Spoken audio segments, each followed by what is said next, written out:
আচ্ছা, আমি এই যে একটা মিটার দেখাবো আপনাদেরকে, যেই মিটারটা মনে করেন যে মিটারটার দাম হলো মিটারটা সর্বনিম্ন মানের। এই মিটারটার নাম হলো পাশা মিটার। এখন আমরা এই পাশা মিটারটার বিরুদ্ধে যদি আমরা দেখেন যে মিটারটার বর্তমানে চলে, কিছুক্ষণ পর পর লাল বাতি জ্বলে, একটু দেখতে পাচ্ছেন কিনা, ক্যামেরায় দেখা যাচ্ছে কিনা, এটা কিন্তু লোড না, এটা কিন্তু আমার হাতে, এখানে কিন্তু কোনো বিদ্যুতের সংযোগ নাই। তাহলে এই মিটারটা লাল বাতি জ্বলতেছে, তার মানে এই মিটারটা এখন পর্যন্ত ব্যবহার হয় নাই। এখানে ইউনিট আছে আপনার 7657 ইউনিট। এই মিটারটা যদি কোনো গ্রাহকের কাছে লাগানো হতো, ওই গ্রাহক মিটারটা ধরেন বাড়ি নেই গ্রাহক, আমি গ্রাহকের মিটারটা লাগাই দিয়ে আসলাম, সে থাকে ঢাকা। গ্রাহক হঠাৎ করে বাড়িতে যাইতো কোরবানির সময়, যাইয়া দেখতো তার একটা মিটারে বিল আসছে, বিল কাগজে আসছে এত ইউনিটের। ওই গ্রাহক সাথে সাথে কোরবানি টোরবানি বন্ধ, ও নিজেই কোরবানি হয়ে যেত।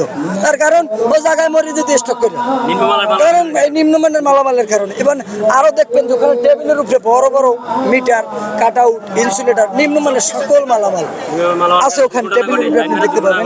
এবং এই নিম্নমানের মালামালের কারণে লাইনম্যানদের দুর্ঘটনা ঘটে। একটা ইনসুলেটার কেরাক করে, আপনার লাইনম্যান ধরেন মনে করেন কাজ করতে গেল, ইনসুলেটার কেরাক করে খুঁটিটা বিদ্যুতায়িত হয়ে গেল, ওখান থেকে যদি পথচারী যায় ওই খুঁটিটা লাই দিবে, হঠাৎ ধরলো, ধরার পরে কি হয়ে গেল, মারা যাবে।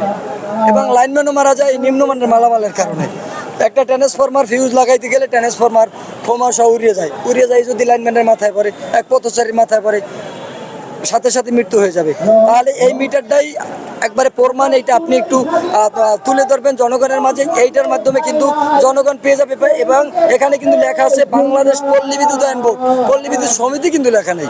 কারণ পল্লী বিদ্যুতায়ন বোর্ড মিটারটা কিনা সমিতিরই দেয় যে এটা নাও, এটা লাগাই দিবা। আবার কি করে, যদি আমরা এর বিরুদ্ধে রিপোর্ট করি, সে রিপোর্ট করলে কি করে, নামটা চেঞ্জ করে, শুধু নাম, মিটার কিন্তু এটাই থাকে, নাম চেঞ্জ করে। এখানে আছে পাশা, ওইটার বানাইতে বাদন, বিএনটি, তারপরে টেকনো, তারপরে অনেক কিছু আছে, পাওয়ার প্লাস। সরাসরি পল্লী বিদ্যুতায়ন বোর্ডের চেয়ারম্যান, সরাসরি। কারণ আমি যদি বাবা থাকি, যদি আমার মেয়ে যদি 2টা টাকা খরচ করতে চায়, আমার ওয়াইফের কাছ থেকে নিতে চায়, সেটা বাবা আগে জানবে, ঠিক কিনা? যদি বাবা রে না জানাইয়ে দেয় মায়, সেটা মার কাছে আলাদা টাকা থাকলে দিতে পারে, কিন্তু বাবার থেকে যদি টাকা দিতে যায় সেটা বাবাই জানবে। তাই পল্লী বিদ্যুতায়ন বোর্ড হইলে চেয়ারম্যান হইলে পল্লী বিদ্যুতায়ন বোর্ডের বাবা, তাই এই বাবার না জানাই তো অন্য কেউ এই মালামাল কিনতে পারে না। তাই এই যে মালামাল কেনা যে দুর্নীতি, এই দুর্নীতির সাথে সরাসরি চেয়ারম্যান দায়ী। এবং চেয়ারম্যান কিন্তু সেনা কর্মকর্তা, বাংলাদেশ সেনাবাহিনীর আমাদের গর্ব। এখন এইখানে যে এক সেনাবাহিনীর কর্মকর্তা আছে, তেনারা দিয়ে তো এই গর্ব আমাদের মনে হয় না। তার অপসারণ চাই। এই সকল মালামাল, শুধু এইটা মিটার না, A to Z সকল, এবং লাইনও নির্মাণ করে ওরা। Meter, transformer, lighting starter, cut out, insulator, তার, খাম্বা থেকেও আপনি দেখছি আমরা এই ঢাকা দেশকে 10 দিন অবস্থান করতেছি, কিন্তু এর ভিতরে একবারও কারেন্ট যায় নাই ভাই। আর এই যে বর্তমানে হালকা বাতাস, গ্রামে কারেন্ট নাই কেন?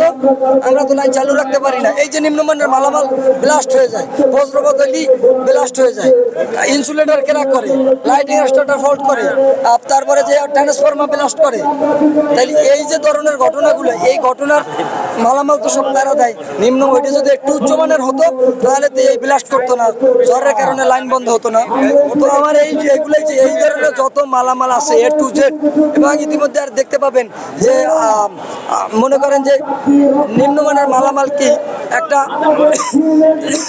রাউটারের দাম কত টাকা হতে পারে, একটা ওয়াইফাই রাউটারের দাম কত টাকা হতে পারে, 5,000 7,000। ওরা একটা ওয়াইফাই রাউটার কিনে 5 লক্ষ টাকা। দুর্নীতির একটা মঞ্চ, আয়নাগর, দুর্নীতির একটা আয়নাগর, সোজা কথা। ওই আয়নাগর থেকেই দুর্নীতি, এখনো ওই আয়নাগর রয়ে গেছে পল্লী বিদ্যুৎ আইন।